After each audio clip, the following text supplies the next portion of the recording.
Hi నమస్తే welcome to Mara media. నేను మీ కేవీఆర్. ఆంధ్రప్రదేశ్లో కూటమి సర్కార్లు పదవుల పందేరం ఇప్పుడు పీకల మీదకి వచ్చింది. రీసెంట్గా అంటే ముగ్గురు రాజ్యసభ సభ్యులకు సంబంధించిన నోటిఫికేషన్ రావడం, దానికి సంబంధించిన అభ్యర్థులు కూటమి నుంచి బీజేపీ తరఫున ఆర్ కృష్ణయ్యను, బీద మస్తాన్ రావు అండ్ సానా సతీష్ను టీడీపీ నుంచి ఎంపిక చేయడం పెద్ద ప్రకంపనలే సృష్టించింది. చాలామంది ఆశావాహులు ఇదేం ఎంపిక, బాబు గారు రాజకీయం ఏంటి అని చెప్పి మాట్లాడుకుంటున్న పరిస్థితి. ఇవన్నీ పక్కన పెడితే కూటమి సర్కార్లోకి మంత్రివర్గంలోకి నాగబాబును తీసుకుంటున్నట్టు నిన్న ఒక అఫీషియల్ ప్రకటన వచ్చిన సంగతి తెలిసిందే. దాని పచ్చ మీడియాలో పెద్ద పెద్ద అక్షరాలతో రాసిన సంగతి కూడా చూసినాం కదా. అయితే గతంలో బాలయ్య బాబు మీద నాగబాబు చేసిన వ్యాఖ్యలు ఏవైతే ఉన్నాయో, బాలయ్య బాబు ఎవరో నాకు తెలియదు, పాత తరం నటుడు బాలయ్య అయితే తెలుసు, ఆయన ఎన్టీఆర్తో పోటీపడి నటించేవారు అని చెప్పి ఆయన మాట్లాడిన మాటలు ఇప్పుడు బాగా సోషల్ మీడియాలో పెద్ద ఎత్తున ట్రోల్ అవుతూ ఉన్నాయి. సో బాలయ్య బాబు స్టేచర్ ఏంటి, నాగబాబు స్టేచర్ ఏంటి, ఇట్లాంటి వ్యక్తిని తీసుకొని వచ్చి క్యాబినెట్లో కూర్చోబెట్టడమే అని చెప్పి ముఖ్యంగా తెలుగు తమ్ముళ్ళు స్పేస్లలో, ట్విట్టర్లలో పెద్ద ఎత్తున ట్రోలింగ్ చేస్తూ ఉన్నారు.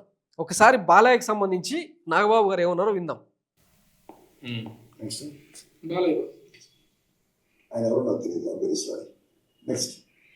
పిఆర్పి పార్టీని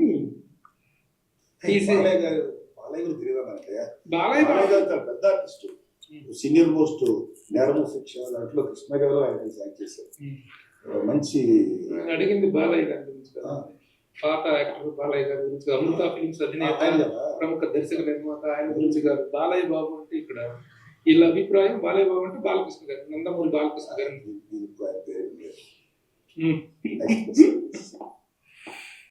సో ఇదనమాట గొరోజనం. సర్కాస్టిక్గా బాలయ్యబాబు అంటే ఎవరో తెలియదు అని చెప్పి మాట్లాడుతున్న మాటలు ఇప్పుడు నందమూరి అభిమానులకు, ముఖ్యంగా బాలయ్యబాబు అభిమానులతో పాటు పచ్చజెండను మోసే టీడీపీ తమ్ముళ్ళందరిలో కూడా ఒక రగిలిస్తోందనమాట. 3 సార్లు ఎమ్మెల్యే అయిన వ్యక్తిని పార్టీ జెండా, ఎత్తిన జెండా దించకుండా క్రమశిక్షణ గల సైనికుడిలా బావకు వెన్నుదన్నుగా, చంద్రబాబుకు కోటరీగా నిలబడుతూ ఆయన ఏం చెప్తే దానికి శిరోధార్యం అన్నట్టు వ్యవహరిస్తూ అంత లాయల్గా వ్యవహరిస్తున్న వ్యక్తికి మంత్రి పదవి దక్కకుండా పవన్ కళ్యాణ్కు ఆయన మాటకు చెల్లుబాటు అయ్యేలాగా కూటమి ప్రభుత్వంలో చంద్రబాబు పెత్తనమా లేకపోతే పవన్ కళ్యాణ్ పెత్తనమా అనే స్థాయిలో ట్విట్టర్లో పెద్ద ఎత్తున డిస్కషన్ నడుస్తూ ఉందన్నమాట.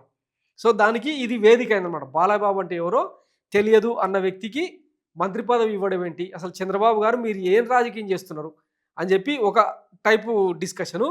మరొక వైపు ఏమో జనసేన పార్టీ నుంచి ఎంపికైన 3 మంత్రులు కూడా పవన్ కళ్యాణ్ కాపు, నాదెండ్ల మనోహర్ కమ్మ, తర్వాత కందుల దుర్గేష్ కాపు, ఇప్పుడు తాజాగా నాగబాబు గారిని కాపు. అంటే జనసేన పార్టీని కాపుల పోలరైజేషన్లో భాగంగా కాపుల పార్టీగా మార్చే ప్రయత్నం చేస్తున్నారా? ఇక జెండా మోసిన కార్యకర్తలు కానీ, జెండా మోసిన సైనికులు కానీ ఎవరు లేరా?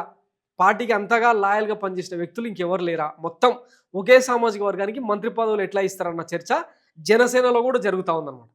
సో మొత్తం మీద కూటమిలో ఈ పదవుల పంపకం ఏదైతే ఉందో రాను రాను చిలికి చిలికి గాలివానలా మారుతూ ఉంది. స్పేస్లో కూడా అది కొట్టొచ్చింది. బండబూతులు తిడుతున్నారు, మామూలు కూడా కాదు.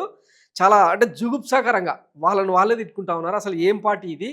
164 సీట్ల వచ్చిన కూటమి సర్కార్లో బాబు గారికి ఇంత పెద్ద ఎత్తున మ్యాండేట్ వచ్చిన, అంటే ఇంచుమించు 140 సీట్ల దాకా టీడీపీ గెలుచుకున్న సంగతి తెలిసింది కదా. ఇంత వచ్చినా కూడా జనసేన మీద ఆధారపడకుండా అధికారంలోకి వచ్చినా కూడా ఎందుకు పవన్ కళ్యాణ్కు బెండ్ అయి ఆయన తీసుకునే ప్రతి నిర్ణయాన్ని కూడా ఎందుకు ఒత్తాసు పలుకుతున్నాడన్న చర్చ పెద్ద ఎత్తున జరుగుతుంది. దీంతోపాటు పిఠాపురం నుంచి అంటే టికెట్ను, తర్వాత క్యాడర్ను అన్నింటినీ త్యాగం చేసిన ఎస్విఎస్ఎన్ వర్మ ఎవరైతే ఉన్నారో ఆయన నిన్న చంద్రబాబును కలిసి ఇంకా సుదీర్ఘంగా ఏదో చర్చలు జరిపారంట. మరి ఆయనకి ఏం హామీ ఇచ్చిందో తెలియదు.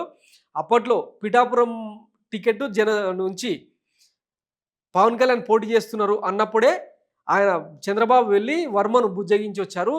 ఎప్పుడు పదవుల పందేరం జరిగినా మొట్టమొదటి ఎంపిక నీదే ఉంటుంది, ఎమ్మెల్సీని చేసి నీకు మంచి హోదా కల్పిస్తాం, నామినేటెడ్ హోదా కల్పిస్తామని చెప్పి ప్రామిస్ చేసిండ్రు. తర్వాత వర్మ పూర్తి స్థాయిలో 100% సహకరించిండు. ఆయన వల్లనే తాను గెలిచినని చెప్పి జనసేన అధినేత పవన్ కళ్యాణ్ కూడా చెప్పుకున్నారు. ఇవన్నీ అయిపోయినాయి. 6 నెలలు గడిచినాయి. ఇప్పటికి ఎమ్మెల్సీ ఎన్నికల ప్రస్తావన అయిపోయింది. ఇప్పుడు రాజ్యసభ ఎంపీల ప్రస్తావన వచ్చింది. ఇవన్నీ జరుగుతూ ఉన్నాయి. అల్టిమేట్గా ఎస్విఎస్ఎన్ వర్మ బకరా అయిపోయిండు.